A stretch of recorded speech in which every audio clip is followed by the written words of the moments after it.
Hi guys, welcome to today's video. As you know, the Central Powers fell in the last video. Russia, the Soviet Union, is greatly expanded.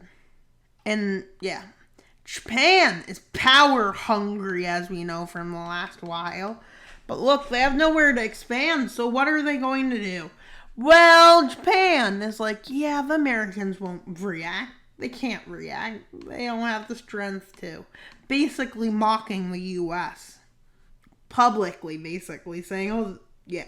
And justifying their war on China, saying China is, against Japan and that the Democratic Pact, in other words, is discriminating against Japanese. Which, they aren't lying, because around this time there's a lot of discrimination. But, yeah. But even today, people are still discriminatory. So yeah. And as Japan marches into southern China, they commit war crimes and get lots of trouble. With America saying the day after the invasion, Japan, get your troops out of China or everybody in the Democratic Pact will react. Japan, yeah, sure. As Beijing has fallen, quickly after Shanghai has fallen. And yeah.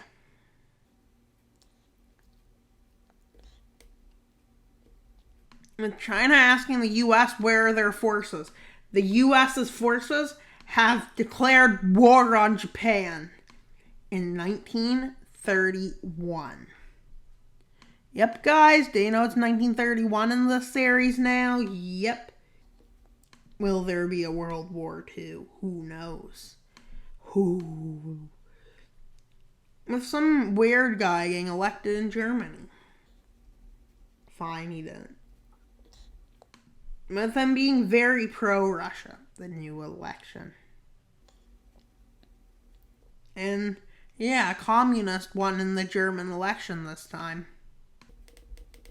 With American forces landing and teaching Japan a lesson. Well, fine, they don't land that well. The Americans land. And they do have a lot of aid from the Western powers, with colonies wanting independence, basically. And so, yeah. With the northern parts of China being completely under Japanese occupation, Japan trying to mess with American supply lines because troops are landing in. Here, Thailand basically says to the Americans they can use their bases to move in, which American forces thanked them for. But Japan, by doing this, allowed them to take more of China's coast, which means right now China is basically starving out. But they're pretty much stalemating out because any further is nothingness.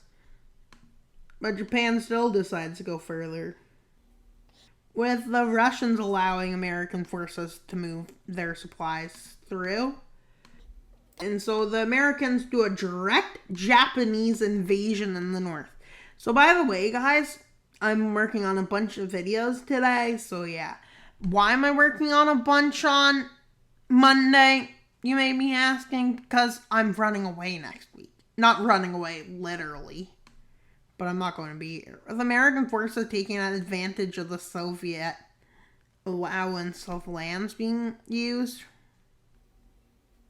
Why did the Soviets do that? Because they don't like imperialism, I guess. With Japanese imperialism starting to fail, as the empire that they've built is now falling.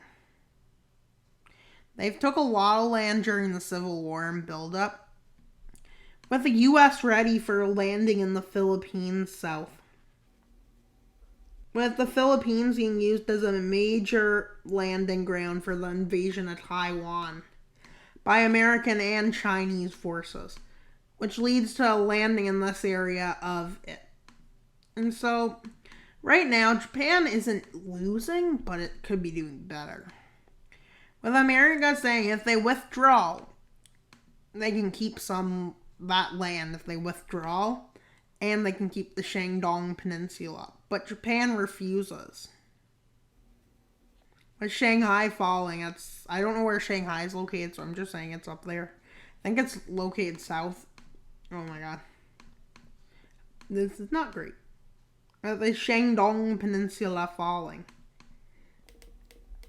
With Japan refusing to surrender. The Americans have made a statement that if you leave the withdrawal from that area, we'll let you keep. With Japan basically heeding the warning, with American troops withdrawing, and yeah, Japan is able to keep their alliance too. But now this is probably going to be part of the build up to the next war. Japan will be, I predict, because now they dislike Americans. And yeah, communism is more popular. And the popularity in Japan for the emperor is downhill significantly. And there's nowhere he can expand. Now he's in a pickle. I don't know if you would call that what I think I'd call it, but I think he's in a bit of a pickle. How about you guys? No friends? Oh, whoa. So as we can see, the Democratic Pact taught them a new lesson. As Germany right now rages into civil war. With one part supporting imperial empire, an empire, one supporting fascism, that's too similar. Maybe I need to fix the Allies color a bit. But so, when imperial riots break out in the south, in the north, communists. In the east, communists. In the north, nationalists. With the imperialists, let's use this color of yellow. And in the north, we have fascists rise up. With this being also the German Civil War, but since the Civil War is going to be short, it's not going to be like a main part of the video. More like a coup. With a lot of communism rising up, and they're getting support of the Soviet Union. With the current monarchy being overthrown not long ago. So basically, I forgot to mention this, but yeah. Germany became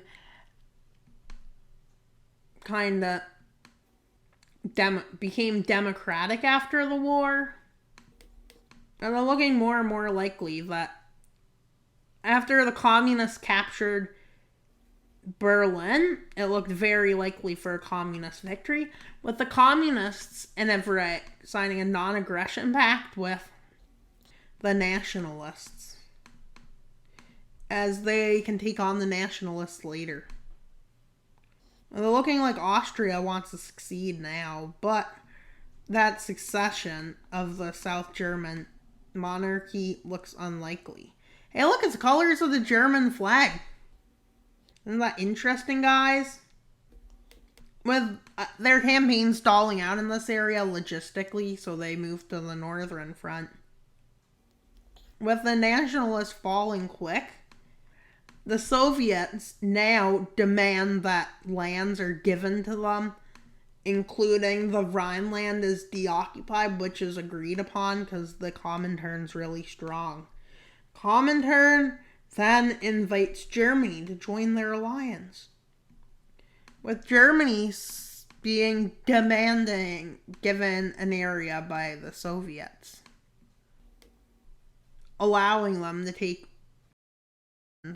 became a Soviet ally. Not long after becoming a socialist ally, they asked for some land. And some from the Soviets, too.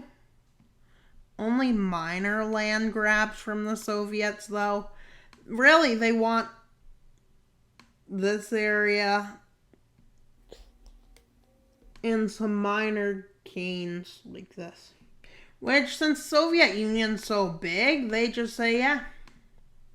And Slovakia gets annexed by Hungary. So this basically was the Moscow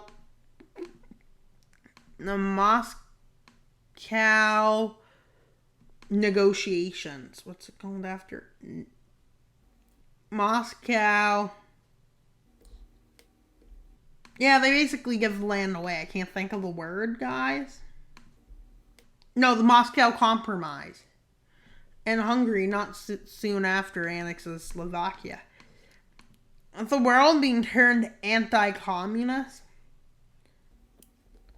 But Japan hates communism. They hate basically everyone. But they've been building their military up significantly. They have conscription goals of 500,000 people a year. They don't give votes.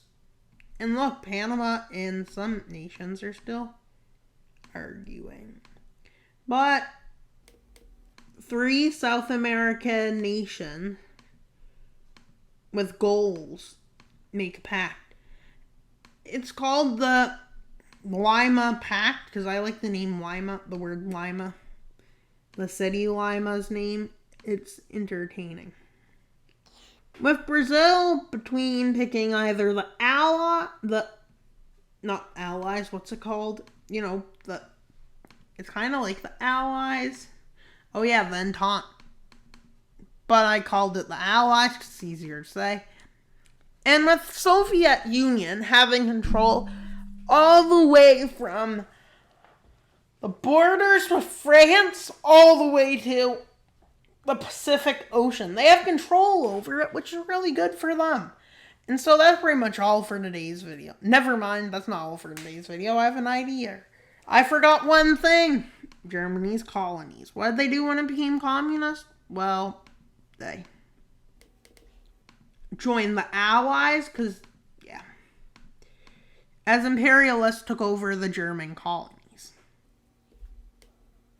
But with the Ottoman Empire being proven to be weak, succession started happening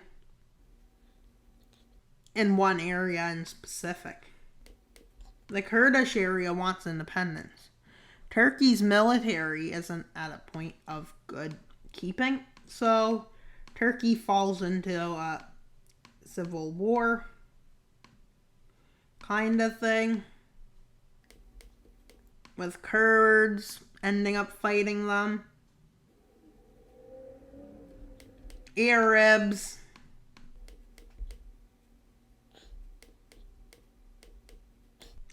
Israelis. Or at least, yeah. Israel became a place in this still. With 2 Arab nations fighting together, including Hejaz and Saudi Arabia. With compromises having to be signed. With the Turkish unable to stop this, basically, yeah. Braces for the end. But they come to peace negotiations before they end. Yep, that was good of them.